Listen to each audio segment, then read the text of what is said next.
Evening all. So I've just dropped the fuel tank from the vehicle.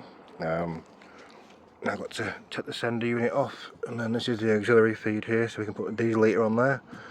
So I've just got to drill a little bit through that to open it up, and then put a bit of pipe inside going down as the standard pipe.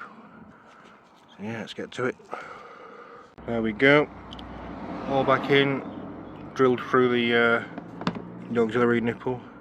So I should. So yeah, that's the end of that. So put that across there, leave it over there somewhere, and then I can connect it up to the diesel heater once I put that in. But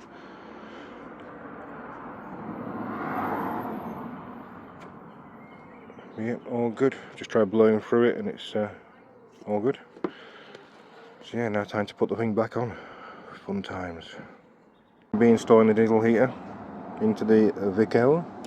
I did the connection inside the vehicle diesel tank, which the connection comes out, well, back of the diesel tanks somewhere around here.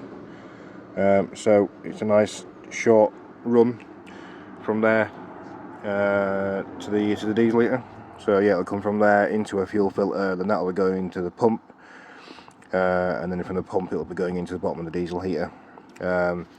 The pump, worked out I can mount the pump underneath. It'll be this side, yeah, because I can do it to the step side. So yeah, I can screw it in sidewards. That'll be mounted around there somewhere. Fuel filter will be somewhere in the same area. I'll show you underneath in a second. But yeah, the idea is it's there, and then the outlet, I can drill a hole in the back in there, and that'll come out underneath the seating area, and then I can just put an outlet on the seating area once I've built that. So yeah, let's crack on. Alright, here we are then. Here's our hole cut out.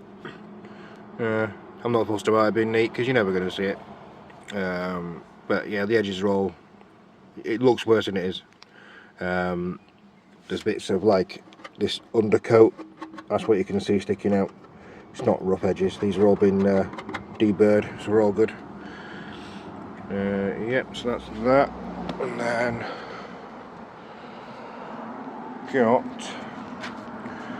get this built up off the vehicle, because I made the hole big enough so I can drop the whole lot down in one go. And I've also put all these facing the same way. These are all 8mm. So yeah, when I flip it over, these will all be accessible from the gap I've got underneath. So if I need to get access to them, I don't have to unbolt the heater. I can get underneath and just get a ratchet in there and undo them if I need to replace any pipe work. So yeah, that's that. So ready to drop it in. Alright, so here we go. You can see I've fed it all through. So we've got the black air inlet for the heater. Obviously the silver is the exhaust. Then I've got the fuel line that drops down there. I've left it all fully attached, and I'll cut it to length when I get it underneath. And then also the fuel pump connector goes under there, so the fuel pump sits underneath as well. So there we go. Try and do this with one hand.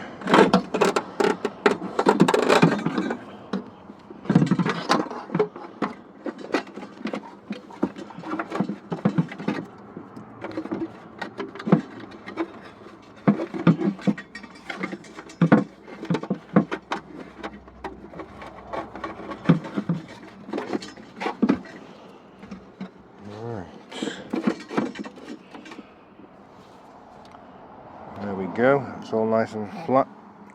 What I will do, I'm just making sure that's the first time I've tried it, so I'm just making sure. What I will do is I'm going to put some sealant around the bottom, some high temperature sealant around the bottom as well, just to make sure that there's no fumes can get in from here in case there are any issues with the exhaust or anything. Just show what it looks like underneath, 1 second.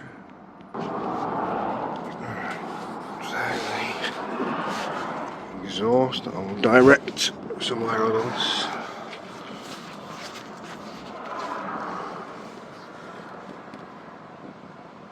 you go. So I'll seal it from the top. I'll also put a bit of sealant where the fuel line comes through there, because that's got a tiny gap. But yeah, once I've got it the right length and I've put the pump in place, I'll put some sealant around that hole as well so nothing can get up there. That's where it is in relation to the fuel tank. It's the front of it there, towards the front of the vehicle. You can also see that black pipe work there. That's the connection that I did the other day, which goes directly into the vehicle fuel tank. So that can run and connect straight to this. Yeah, all good to go. To do all the connections now.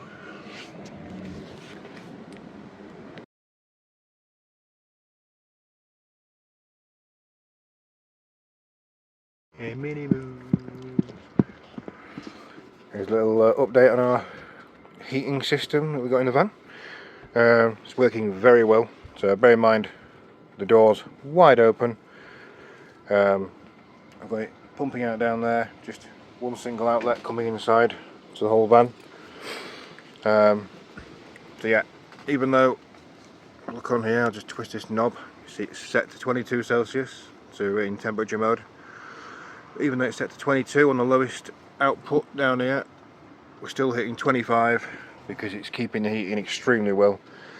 And it's probably because we put the awning, remounted the awning, so it's right up against the roof now. So yeah, all the heat's staying in, even with it wide open.